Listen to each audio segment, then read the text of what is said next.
Dear students, BSc part one के paper one हमारा जो अलॉटेड पेपर है उसमें हमने 2 यूनिट्स कंप्लीट कर ली थी।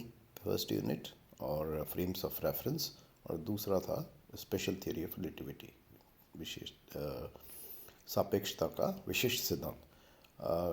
अब से हम यूनिट 3 स्टार्ट करेंगे, जो कि केंद्रीय बल के अधीन गति है। तो इसको स्टार्ट करने के लिए कुछ चीज़ें जो हैं हमें टर्म्स हमें इम्पॉर्टेंट हैं। पहली तो केंद्रीय बल किसे कहते हैं, सेंट्रल फोर्स। तो इसमें दो प्राइमरीली एग्जांपल्स हैं हमारे, एक तो गुरुत्वीय और एक विद्युतीय, ग्रेविटेशनल एंड इलेक्ट्रिकल।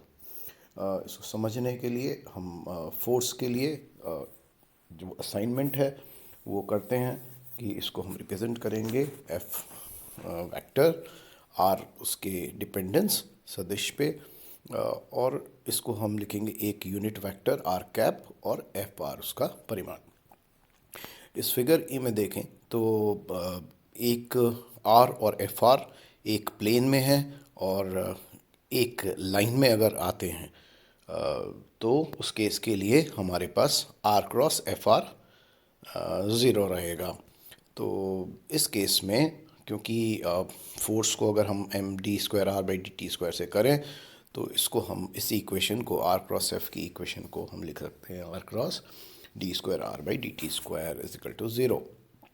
ये जो R into D square are by D T square है, इसको हम डिफरेंशियल के फॉर्म में अवकलन के D by D T of R into cross D are by D T के फॉर्म में भी लिख सकते हैं, जिससे कि ये टर्म हमारी क्योंकि ये ज़ीरो है तो हम इसको D R by D T into cross D are by D T, तो ज़ीरो रहेगा क्योंकि एक ही लाइन में हो गए ये।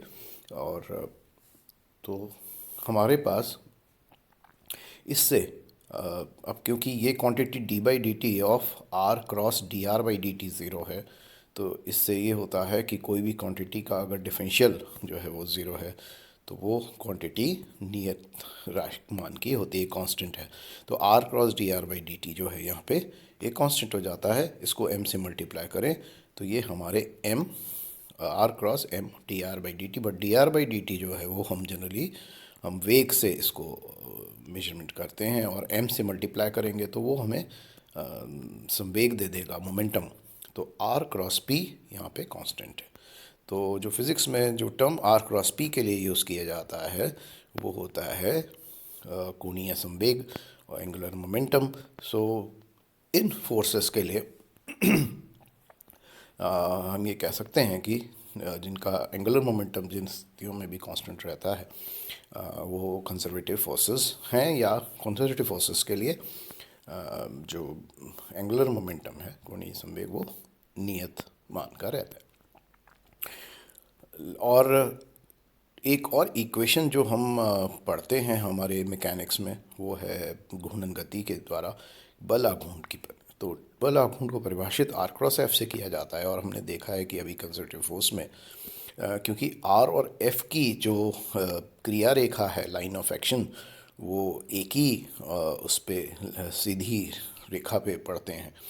तो ये इस वजह से आर क्रॉस एफ भी ज़ीरो हो जाता है, और उसकी वजह से जो बल आघूर्ण है उसका मान शून्य होता है। ये हमने D L by D T से भी देखा।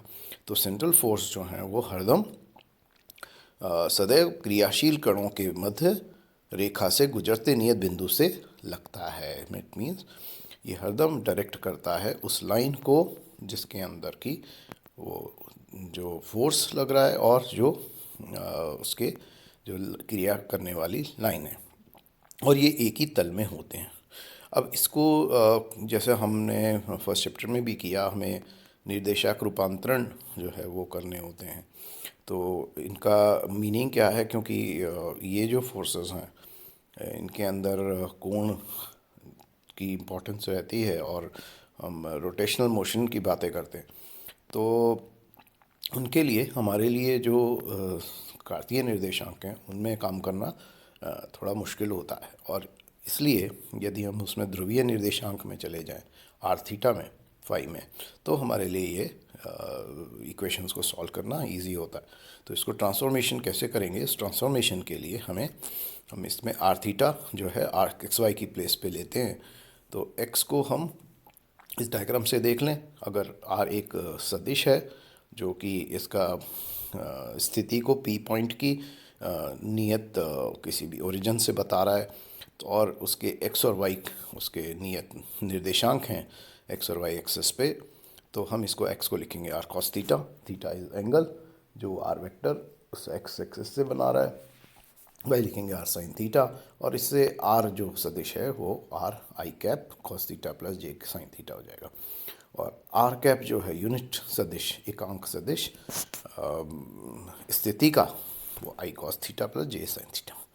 अब D x by D t को जैसे कैलकुलेट करें तो ये हो जाएगा इसका, आप इस इक्वेशन को यूज़ कर लें आर कॉस थीटा, और यह y is equal to r sine theta. तो d x by d are by D t cos theta plus r minus sine theta D theta by D t.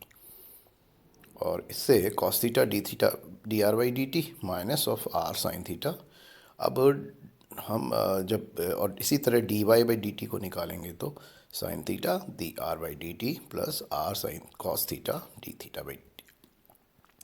अब इसमें अगर हम एक दूसरा डिफरेंशियल, सेकंड डिफरेंशियल समय के सापेक्ष करते हैं विद रिस्पेक्ट टू टाइम, तो अवकलन करने पर D square X by D T square is equal to cos theta D square X by D T square minus sine theta D R by D T dot D theta by D T minus of are sine theta D square theta by D T square minus D are by D T sine theta D theta by D T minus of R cos theta D theta by D t का whole square.